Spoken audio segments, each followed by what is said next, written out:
जय श्री राम दोस्तों, आज हम पुरुषोत्तम मास महात्म्य पहला अध्याय सुनेंगे।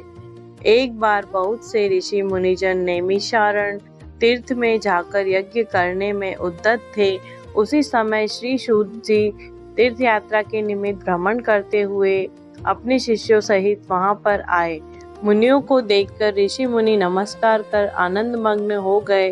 वल्कल वस्त्र पहने, प्रसन्न मुख, शांत, परमार्थ में निपुण, चंदन से शोभायमान, तुलसी की माला तथा जटाओं का मुकुट धारण किए हुए महाशरणम इस अद्भुत मंत्र को जपते हुए सूत जी को देखकर नैमिषारण्य के महर्षि लोग उठकर खड़े हो गए। मुनियों ने हाथ जोड़कर कहा कि हे सूत जी, हम सब की भगवान की अद्भुत कथाओं को सुनने की इच्छा है।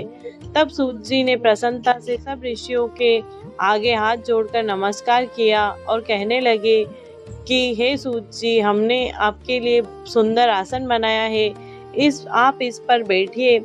आप बड़े भाग्यवान हो, आपने गुरु की कृपा से भागवत रहस्यों का वर्णन करने की शक्ति प्राप्त की है। इस संसार में हजारों बातें सुनने योग्य है, परंतु उनमें जो भी सार वस्तु हो, हम संसार सागर में डूबे हुए को पार करने के लिए जो श्रेष्ठ कथा आपके विचारों में निश्चित हो, वही सुनाइए। शौनकादिकों के पूछने जाने पर श्री सूत जी कहने लगे कि हे विप्रो, मेरे वचनों को सुनो। मैं पहले पुष्कर तीर्थ गया और वहां से हजारों तीर्थों में होता हुआ हस्तिनापुर गया। वहां राजा परिक्षिप्त अपने राज्य को छोड़कर अनेक महापुण्यवान ऋषियों के साथ गंगा किनारे जा रहे थे। उनमें अनेक सिद्ध योगी और महासिद्ध मुनि थे।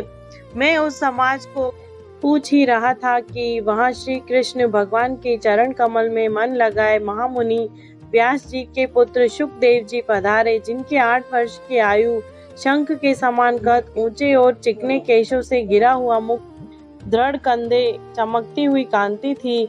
वह अवधूत वेश, ब्रह्मा स्वरूप थे। ऐसे महामुनि शुकदेव जी को देखकर सब मुनि हाथ जोड़कर खड़े हो गए। तब मुनियों के बनाए हुए कमल चक्र जैसे ऊंचे आसन पर शुकदेव जी को बिठाया गया। उस आसन पर बैठे हुए ज्ञान समुद्र के चंद्रमा रूपी शुकदेव जी ऋषियों की पूजा को ग्रहण कर ऐसे शोभायमान हुए जैसे तारा गणों में चंद्रमा शोभायमान होता है। पहला अध्याय समाप्त।